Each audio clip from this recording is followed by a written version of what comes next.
Bismillahirrahmanirrahim. Rabbi shrah li sadri wa yassir li amri wahlul 'uqdatam min lisani yafqahu qawli.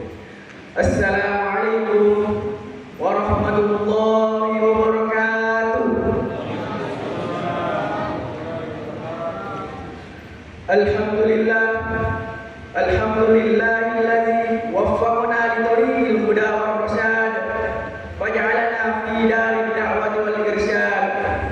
Wassalatu wassalamu ala sayyidina Muhammad qudwatina fi da'wati wal irsyad wa ala alihi wa sahbihi alladzina jahadu fi da'wati wal irsyad fa fazu fid dunya wal ma'ad. Wa ba'd. Hadirin wal hadirat rahimakumullah. Segala puji bagi Allah Subhanahu wa taala yang memberikan kita nikmat sehat, nikmat kuat, nikmat kesempatan sehingga kita masih bisa dipertemukan oleh Allah Subhanahu wa taala pada malam hari ini. Selawat bertangkai salam tak henti-hentinya kita kirimkan kepada baginda Nabi besar Muhammad sallallahu alaihi wasallam. Nabi yang telah membawa kita dari zaman jahiliyah menuju zaman Islamiyah, atau dalam kata lain minaz zulumati ilal nur atau ila siratal mustaqim. Hadirin wal hadirat rahimakumullah. Beriman itu diiringi oleh rasa yakin, sementara yakin itu adalah ramuan. Apa yang kita pahami, pelajari dan analisa, apa yang kita rasakan dan itu benar, tetapi kita tidak bisa membuktikannya dengan kapasitas kemanusiaan kita. Rasa yakin ini yang membuat manusia kadang diabaikan dan membuat manusia menjadi kurang beriman. Ketika berbicara tentang menginginkan kesembuhan, di satu titik Allah Subhanahu wa taala berfirman, "Wa idza maridtu fa huwa yashfin." Dan ketika aku sakit, dialah Allah yang menyembuhkanku. Quran surat Asy-Syu'ara ayat 80.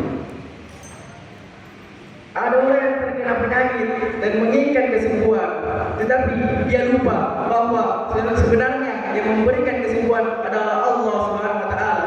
Akhirnya keinginannya untuk sembuh membuat dia mencari kesembuhan kepada yang lain. Dia pergi ke dukun dan meminum obat syariat, obat yang tidak dibenarkan dalam syariat. Padahal bila dilihat dalam konteks syariat, kita harus mengetahui mengapa seorang mukmin sakit. Apa jadi kurangnya seorang mukmin sakit? Apakah Allah Subhanahu wa taala dalam keadaan menyayangi atau marah? Pada saat sakit itu bisa menjadi pelupur dosa. Terkadang ada dosa yang tidak bisa dihapuskan oleh Allah Subhanahu wa taala dan menyatakan, "Ya Allah, ampunilah aku."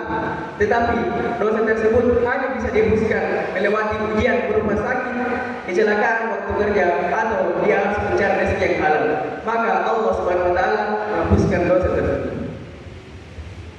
Pertanyaannya adalah, apakah obat bisa menyembuhkan suatu penyakit? Sekian banyaknya obat itu menunjukkan bahwa manusia tidak mempunyai kepastian bagaimana menyembuhkan. Mereka hanya bisa menduga-duga obat. Tidak ada satu dokter yang bisa menjamin bahwa orang sakit yang minum obat langsung sembuh dalam jangka waktu ke depan. Itu bukan urusan dokter, tetapi urusan Allah Subhanahu wa taala. Wilayah kemanusiaan kita adalah wilayah ikhtiar, karena ada kekuatan, ada yang menyembuhkan. Karenanya orang sakit butuh pertolongan Allah Subhanahu wa taala. Hadirin wal hadirat rahimakumullah. Kita berbicara tentang hari akhir.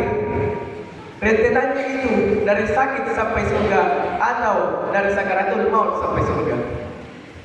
Peristiwa hari akhir tidak bisa diketahui kepastiannya, tidak bisa menduga-duga, sama halnya seperti kematian.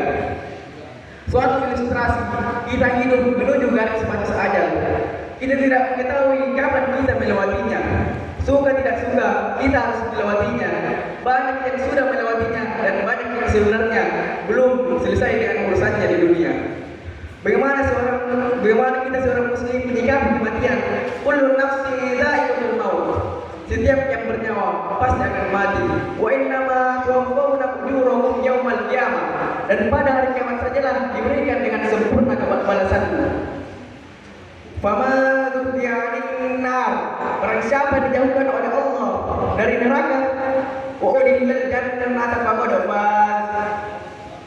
Dan dimasukkan oleh Allah ke dalam surga. Wa mal hayatud dunya illa mata'ul ghurur. Sungguh dia memperoleh kemenangan, kesenangan di dunia, kehidupan di dunia hanyalah kesenangan yang memperdaya. Bersegeralah bertobat karena manusia adalah makhluk yang banyak maksiat dan banyak dosa. Giat dan semangat dalam beribadah kepada Allah Subhanahu wa taala seakan-akan engkau akan mati besok. Beriman kepada Allah Subhanahu wa taala, menyadari bahwa kita hanyalah seorang hamba dan hamba yang akan pulang kepada Allah Subhanahu wa taala akan mempertanggungjawabkan semua amalnya di hadapan Allah Subhanahu wa taala. Summa la tus'aluna yawma idzin 'anil naim.